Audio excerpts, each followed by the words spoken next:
అందరికీ నమస్తే. మీరు చూస్తుంది యువతరంగం. ఇది సమాజ అంతరంగం. నేను మీ సిద్ధుగాడు. యువతరంగం ఛానల్ని ఆదరిస్తున్నటువంటి ప్రేక్షకులందరికీ ప్రత్యేకమైన ధన్యవాదాలు.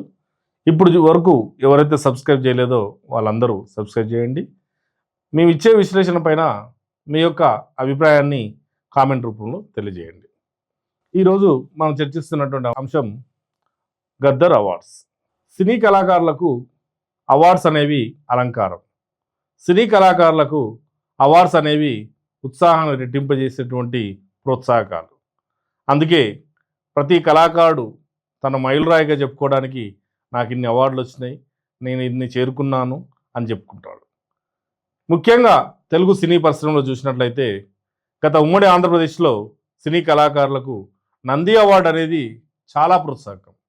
నంది అవార్డు వచ్చిందంటే రాష్ట్ర వ్యాప్తంగా అతనికి ఒక ప్రత్యేకమైన గుర్తింపు ఉంటుంది. కొత్త నటుడికైనా సీనియర్ నటుడికైనా నంది అనేది చాలా గౌరవాన్ని ఇచ్చేటువంటి ఆభరణం. అయితే ఉమ్మడి ఆంధ్రప్రదేశ్ తర్వాత తెలంగాణ ఏర్పడిన తర్వాత సినీ కళాకారులకు గత 10 ఏళ్ళుగా ఎలాంటి అవార్డులు ఇవ్వలేదు. సినీ కళాకారులకు సినీ ప్రోత్సాహకాలు అందినవి కానీ అవార్డుల రూపంలో ఎలాంటివి అందలేదు. అయితే కాంగ్రెస్ ప్రభుత్వం అధికారంలోకి వచ్చినాక సినీ కళాకారులను గౌరవించాలనుకుంది, సినీ కళాకారులకు ప్రోత్సాహం అందించాలనుకుందో ఏమో తెలియదు. కానీ నంది అవార్డు అనేది ఉమ్మడి ఆంధ్రప్రదేశ్లో ఉంటే దాని రూపంలో తెలంగాణలో ఒక అవార్డును తీసుకురావాలని చెప్పి అది తెలంగాణ సామాజిక నేపథ్య గాయకుడు, ఉద్యమ గాయకుడు, తెలంగాణ పోరుబాటులో నడిచిన గాయకుడు, తెలంగాణ ఉద్యమంలో తన గొంతును వినిపించినటువంటి గాయకుడు, తెలంగాణకే పాటలకే యుద్ధ నౌక గద్దర్ గారి పేరు మీద అవార్డులను ఏర్పాటు చేయడం జరిగింది.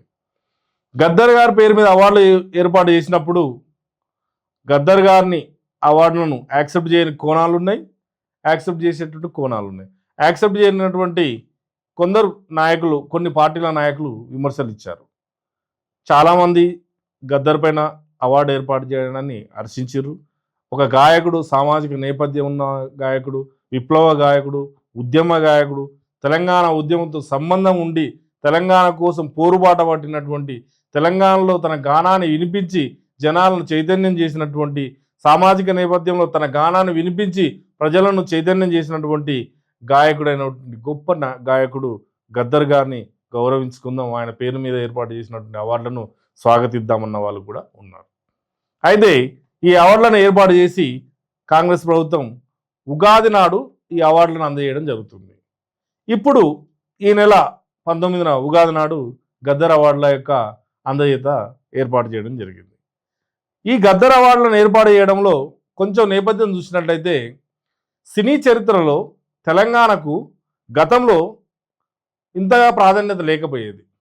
ఒక విలన్కు ఒక యాస భాష నందు తెలంగాణ యాసను పెట్టేవారు.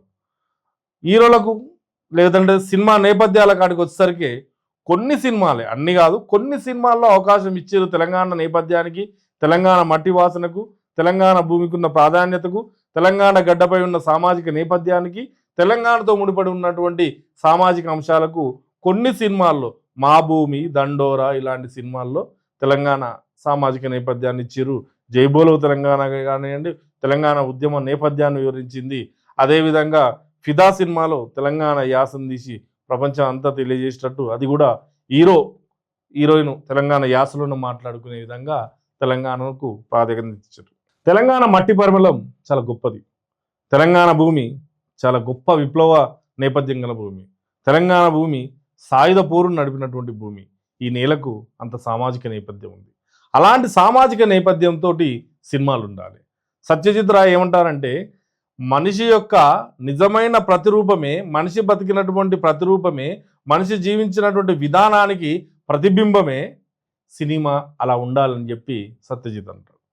నిజంగా అలా తీస్తే మనుషులందరూ కూడా, ఓ ఈ సినిమాలో ఉన్న ఈ భావం నాకు దగ్గరగా ఉంది, ఈ సినిమాలో ఉన్నటువంటి ఈ దృశ్యం నేను చూసిన దృశ్యంలా ఉంది, ఈ సినిమాలో ఉన్నటువంటి నేపథ్యం నా నేపథ్యంలా ఉంది.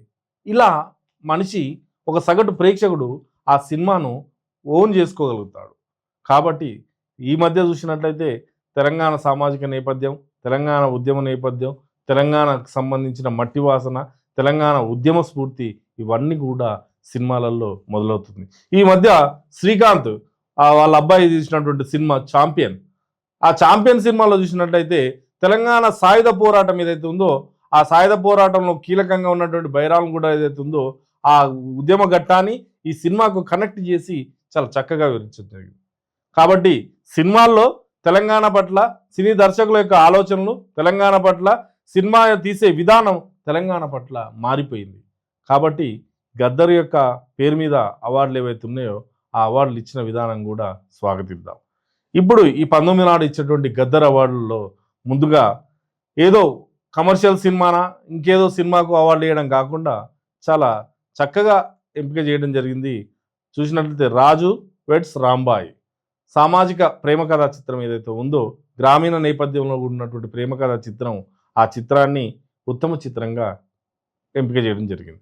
తర్వాత దండోర సినిమా, దండోర అంటే ఆర్ నారాయణమూర్తి గారి దండోర కాదు, శివాజీ హీరోగా ఒక తండ్రి పాత్రలో ఉండి గ్రామీణంలో ఉన్నటువంటి కులాలకు సంబంధించినటువంటి విషయాలకు ముడిపడి తీసినటువంటి దండోర చిత్రాన్ని రెండో ఉత్తమ ప్రాంతీయ చిత్రంగా ఎంపిక చేయడం జరిగింది. వినోదాత్మక చిత్రంగా సంక్రాంతికి వస్తున్నాం అనేటువంటి వెంకటేష్ సినిమాను ఎంపిక చేయడం జరిగింది. ఇలా చూసినట్లయితే చిత్రాలయం తండేల్ జాతీయ సమైక్యతా భావాన్ని రగిలించినటువంటి అంశం ఏదైతే ఉందో అలా ఉత్తమ జాతీయ చిత్రంగా చేతు తీసినటువంటి తండేల్ అనే సినిమాను ఎంపిక చేయడం జరిగింది. అదే కాకుండా సినీ చరిత్రలో ఉన్నటువంటి సీనియర్లు ఎవరైతే ఉన్నారో సినీ కళామా తల్లికి అందించిన వాళ్ళ సేవలకు గుర్తింపుగా, సినీ కళామా తల్లికి వాళ్ళు చేసినటువంటి సేవలకు ప్రోత్సాహంగా, సినీ కళామా తల్లికి వాళ్ళు అందించినటువంటి సేవాభావానికి నిదర్శనాన్ని ముందుకెళ్లేలా గుర్తించాలన్నటువంటి సీనియర్ నటులు ఎవరైతే ఉన్నారో ఆ చిరంజీవి గారు, కమల్ హాసన్ గారు, జయసుధ గారు, అదేవిధంగా ఆర్ నారాయణమూర్తి గారు, సుద్దాల అశోక్ తేజ తెలంగాణ ఉద్యమ గాయకుడు, తెలంగాణ ఉద్యమ రచయిత, తెలంగాణ సాయుధ పోరాటంలో తన తండ్రి పాత్ర ఉన్నటువంటి సుద్దాల అశోక్ తేజ, వీళ్లకు ప్రత్యేకమైనటువంటి అవార్డులను కూడా ఎంపిక చేయడం జరిగింది. ఈ అవార్డుల ఎంపిక అనేది ఏదైతే ఉందో అంతేకాదు, ఈ అవార్డుల ఎంపికతో పాటు ఈ అవార్డులు వాళ్ళకు అందిస్తున్న క్రమంలో వాళ్ళు తెలంగాణ మట్టి పర్వలాన్ని వికసింపజేసేలా కొత్త కథలు ఆలోచించేలా ఈ ప్రోత్సాహం ఉంటుంది. తెలంగాణ మట్టి పర్వలో ఉన్న గొప్పతనాన్ని ప్రపంచానికి తెలియజేసేలా వాళ్ళ ఆలోచనలు మళ్ళేలా ఈ గద్దర్ అవార్డులు అనేది వాళ్ళకు ప్రోత్సాహంగా ఉంటుంది. కాబట్టి ఈ అవార్డుల ఎంపిక ఏదైతే ఉందో అవార్డుల ఎంపిక చాలా పారదర్శకంగా జరిగింది. అదేవిధంగా అవార్డులు గద్దర్ గారి పేరు మీద పెట్టడం కూడా సముచిత స్థానంగానే ఉంది. కాబట్టి ఈ అవార్డులు అందుకుంటున్న ఎవరైతే ఉన్నారో గద్దర్ అవార్డ్స్ అందుకుంటున్న విజేతలందరికీ కూడా మా యువతరంగం ఛానల్ తరఫున ప్రత్యేకమైన శుభాకాంక్షలు తెలియజేస్తున్నాము. ఇది ఈరోజు అంశం. నమస్తే.